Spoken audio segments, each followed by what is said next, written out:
Well, folks, thank you so much for joining this Joy of Adventure Friends and Family Canoeing and Camping Information Zoom meeting. I just want to kind of tell you a little bit about who I am and why I'm doing this and or why we're doing this, and then the options that we're thinking about. Obviously, with coronavirus, we don't know when anything can happen, but we're hoping that we might be able to run some stuff at Easter, and if not at Easter, then later on. So I'm Joy Martin. I started off life as a science teacher, and then in my first school the head asked me to run D&V, and that kind of started a whole adventure for me of eventually canoeing. So I trained as a whitewater kayak coach, and then I got into sea kayaking, and then when I moved up here to Cambridgeshire, there's not much moving water here, so I then got into open boating and realized just how amazing, particularly around here, all the rivers are. And then the kind of journeying aspect of doing expeditions. So the kind of the D&V thing, I was teaching in a school and running D&V, and then it was just at the time when D&V hadn't got enough qualified staff, or teachers weren't qualified, particularly in East Anglia, to be able to run either walking or canoeing expeditions. So I'm a mountain leader as well. And I suppose to say, yes, I've had a whole career of working with young people in the outdoors. But it was just that time that D&V wanted, didn't have enough people who were qualified. They said in order to run expeditions, you have to become a company.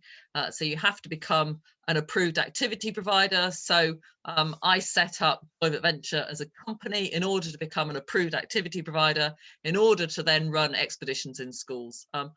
I'm not really comfortable running a company. I'd much rather just be facilitating young people or families doing expeditions, but that's life. You have to do that in order to jump all the hoops. So as Joy of Adventure as a company, we're an ALA registered company, so that's Health and Safety Executive. We jumped the hoops to be able to show that we're competent at that. I'm also an accredited practitioner for the Institute of Outdoor Learning, and I've just recently received their professional qualification.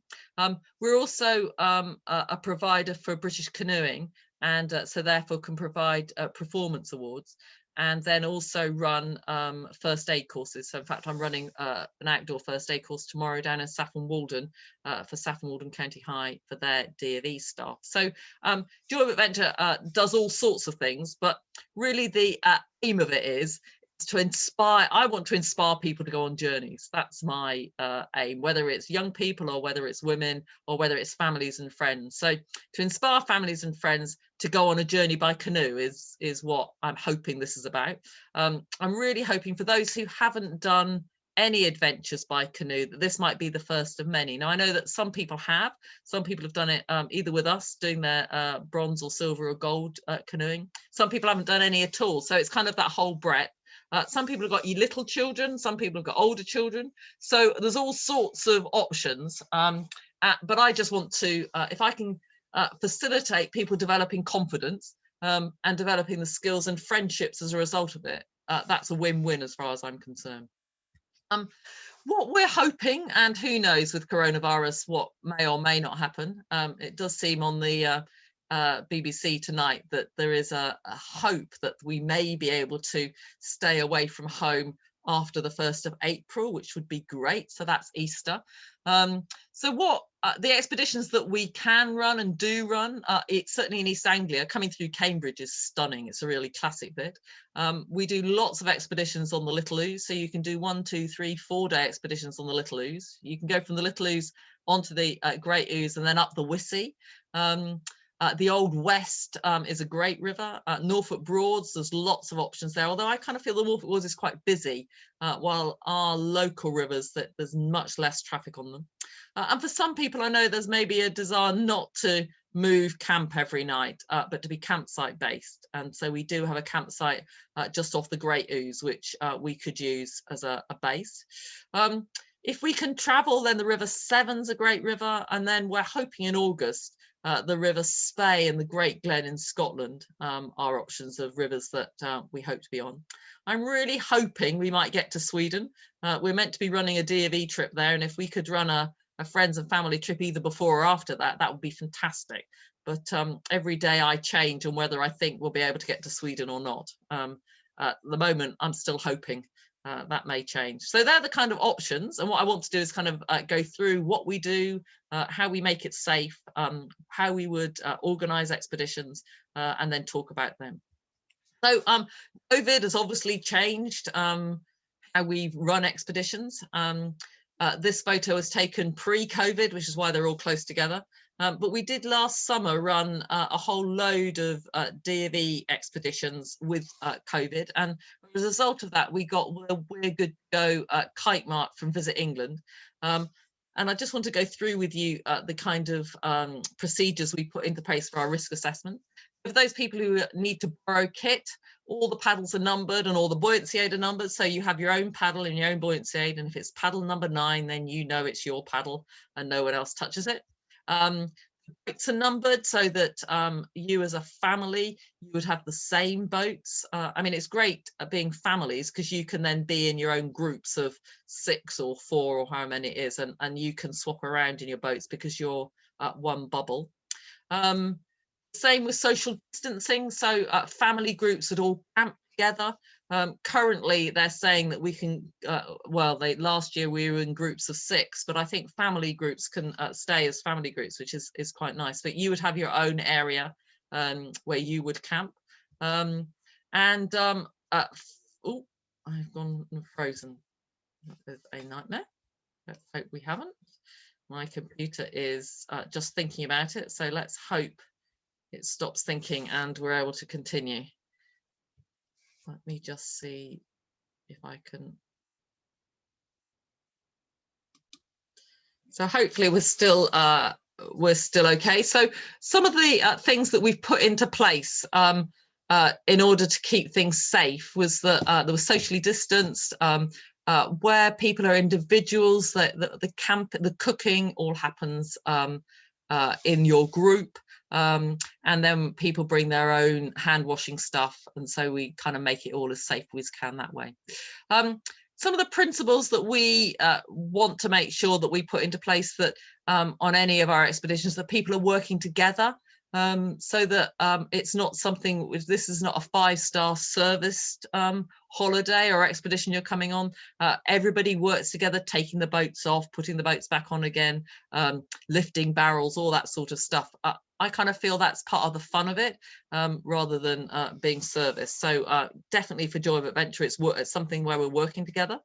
They also want it's cooking together, and that kind of depends how the groups are functioning, but the cooking is something that's really important to me. Really good food, sitting around a campfire, making bread, eating food that's really good, and enjoying being in the outdoors. Respecting others is important. So different people have got different experiences, different skill levels. So in order to enable everybody to take part, that actually everybody's respected, whatever level of either paddling or other skills or camping skills that they've got. And the environment, really keen that an AA expedition that we run, that we want to respect the environment. So picking up litter as we go, reducing single-use plastic and those sorts of things. It's women's expeditions, shouldn't be on that one. What the expeditions we're wanting to do is the 1, 2 or 3 day expeditions here in East Anglia. We can also do it on the River Severn, and then Scotland, and on the River Harken in Sweden as well. For any of the expeditions, we would do some Zoom training so that everybody was all singing from the same hymn sheet, so people would know what to bring. We've just recently done some videos which are on our Joy of Adventure YouTube channel, so that we would make sure that everybody knew the kit, the personal kit they were doing. We would provide, if people needed it, the canoes and the buoyancy aids and all those sorts of things, but personal kit people would need to bring. We know that if people are warm and dry, then they're happy and they really enjoy it. So wanting to make sure that people are warm, dry and happy and making the most of it. Expedition menu planning. So we don't provide food. I think that's something that's part of what people learn. So how to cook outside, how to prepare your food. And again, we've done some videos on that so that you can see that in advance. Ideally, I like the idea that we share evening meals, but it kind of depends, A, what the rules are, and B, how many folks are on expedition. Before any expedition we would take place, and I'm really aware that different people will come with different skills, we would want to make sure that everybody had the appropriate both paddle skills and rescue skills, so that we would maybe do some land-based training to start with, just to make sure that everybody knew which way was forward and which way was backwards and how to hold a paddle or that sort of thing. And just some paddle skills in the water and some rescue skills. Being in Cambridgeshire or in this area, there's not much moving water, so the risk of the boats capsizing, if people are not stupid, is very low. But also our boats are really, really stable, so the people don't capsize unless they decide they want to by leaning over one way or the other. Really keen though to teach people rescue skills and to develop paddle skills. So because we're British Canoe Union providers, we can give the training, and also people can get qualifications or certificates as a result of coming on the trip. We talk about packing and how's the best way to pack your kit, and both in the barrels and also in the boats. And we would also make sure that people knew about stove safety and hygiene. Don't want people getting sick, don't want people getting hurt as a result of not lighting the stove correctly. Also expedition skills. Some of you I know are experiencing, as I know some of you come on various expeditions with us already. Others you I don't know, and you may not have those skills. So I'm always keen to pass on those skills and hints that we've learned over the years. So some of the options that we've can offer is the option of going down the Little Ouse River. I love the Little Ouse. It's a chalk stream river to start with.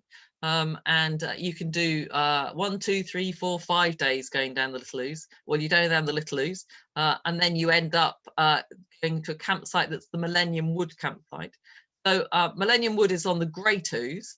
And what's great about that is that it's a private campsite and it's got these wooden shelters and fire pits. Currently it's only got one fire pit, but our aim is to have 4 different fire pits so that different family groups could have their own fire pit in different areas. And it could be, if people don't want to journey, that this is a base, you use this campsite as a base, and then each day you go to the start of the expedition, wherever we got to the day before.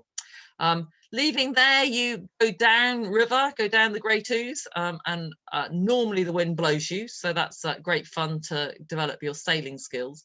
If it's against you, it's definitely more of a problem. But then you can end up going up the Wissey and you can camp up there, and then you can even go up further up onto the Wissey and end up in Stoke Ferry, which is on the chalk highland in Norfolk. So that's one option. Another option is to come down the Great Ouse from Bedford or St Ives.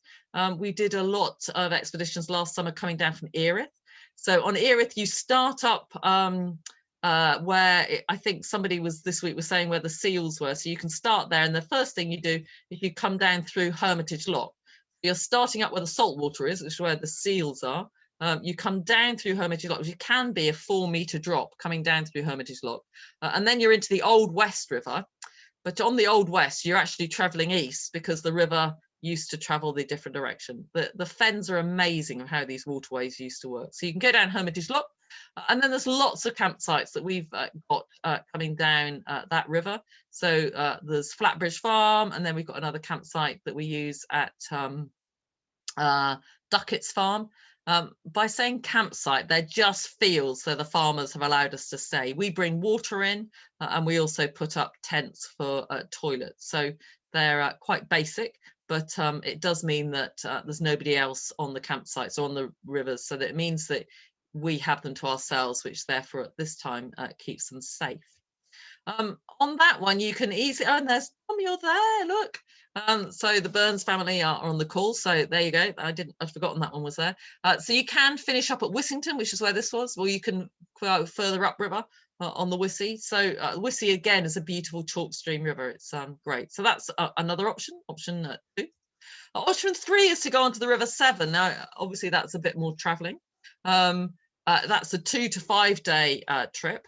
What's great about this one is that you start high up on the River Severn, where it's definitely moving water. So we would give you some moving water training, so being able to what's called breaking in and breaking out of the boats, and we can then paddle down there. The Severn's a beautiful river. It starts up quite narrow and then comes down, goes all the way down through Worcester and then eventually out to the sea.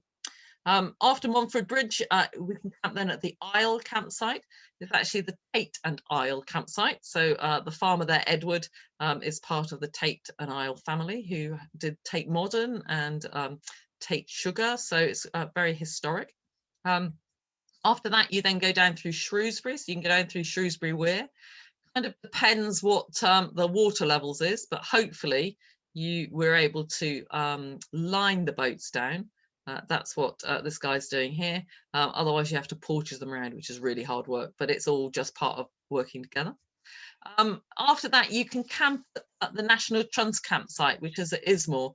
And the great thing about that one, like Millennium Wood, is that you can have fires there, and they also have an eco loo. So that's really nice. And then you go down through Arne Bridge and down through Jacks Rapids. And Jacks Rapids is a bit of interesting moving water. And then you can camp then at the end of that and then down in Bewdley as a day 4 expedition. So there's lots of options on the River Severn. It's a beautiful river and one that hopefully we get to do again this summer. So that's option 3. Option 4, Scotland. I love Scotland. It's just an amazing place to do journeys. The River Spey is a classic canoe journey in Scotland. It's a really beautiful river, kind of a 1-2 grade river, so nice, gently going. There's a couple of grade 3s, which can be depending on the water levels. You start up way up in the mountains near Aviemore, and you end up down by the sea. So this is where I started a few years ago, was up on Loch Inch, which is just above Aviemore. And what's lovely about Scotland is you can just camp on the sides of the river as you go down. There are campsites. And the other thing about the River Spey and also the Great Glen is that if people don't want to camp, you can stay in B&Bs or hotels as you go downriver. So that's another option on the Scottish rivers. This is a really typical scene of the Spey. Nice kind of bouncy water, so you're not having to work very hard and going downstream. You just got to make sure the boat's going in the right direction, and you just keep going. It's beautiful, and the nice thing is you end in the sea. So having started in the mountains, you end up there in the sea, and we swam there when we got there in October, I think, is when I did that last. So that's another option. Sometimes the Spey can be very, very high. And if that's the case, then the Great Glen is the other option there. But the Great Glen in itself is a stunning route across Scotland. So the Great Glen starts at Fort William. It's an amazing piece of engineering that the Victorians and good old Telford did. So you start in Fort William or near to Fort William. And then there's the canals that then link together various lochs going across from west to east. So this is where I would, when I did it last October, you end up coming into Loch Ness, which is great. Swimming in Loch Ness was a real treat. And then from Loch Ness, you then end up in Inverness, which is on the east coast and is much drier. So that's option 3, going through into Scotland. Option 6, I don't know where I've got option 6 from, is Sweden. And again, don't know if it's going to happen. We went last year. We were aiming to go this year. It's a beautiful, beautiful journey. So just inspire you and say, fingers crossed we can get there. It would start off on the River Harken, is where we would, it's the Harken River and Lake system, which you'd be aiming to go. We'd fly to Sweden. You would sort that out yourselves. Then the transport to the campsite is included in our costs. Once we get there, you then do your food shop. And the costs were very similar to UK costs when we were there a year ago. The lakes and rivers are very typical of this with these far pits. The River Harken, we do 40 kilometres of that, and it's very much like the Spey, a kind of bouncy river coming down there.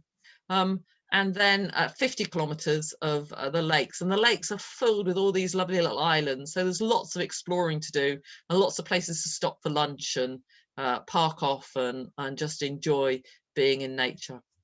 Every evening there's these shelters. There's lots of these campsites going the whole way down both the river and the lake. So they've got a shelter and then they've also got a fire pit. So when we were there 2 years ago, we did all our cooking over the fire, which was just great. And a really gentle pace of life, but a really exciting. So we made bread and all sorts of things over the fire. Evenings on the Harken or in Sweden are great because there's no light pollution, so you get fantastic stars, which is just amazing. On all of our expeditions, if people want to get their personal performance awards, we're able to work with you towards getting those. That's just something that we have because we're a British Canoe Union club. So the club is the Joy of Adventure Expedition Club, which enables us to have a license to go on the rivers, the UK rivers anyway, and to also be a performance award provider. We've got a Facebook page for those of you who haven't done DOV with us, just to show you kind of pictures of what we do, the kind of stuff that we've, the expeditions that we do, just kind of give people a flavour of the adventures that students do, and therefore families have said to me, can't we do it as well? Which is partly why we've now set up these expeditions for families and friends. These are what we're hoping for expeditions in 2021.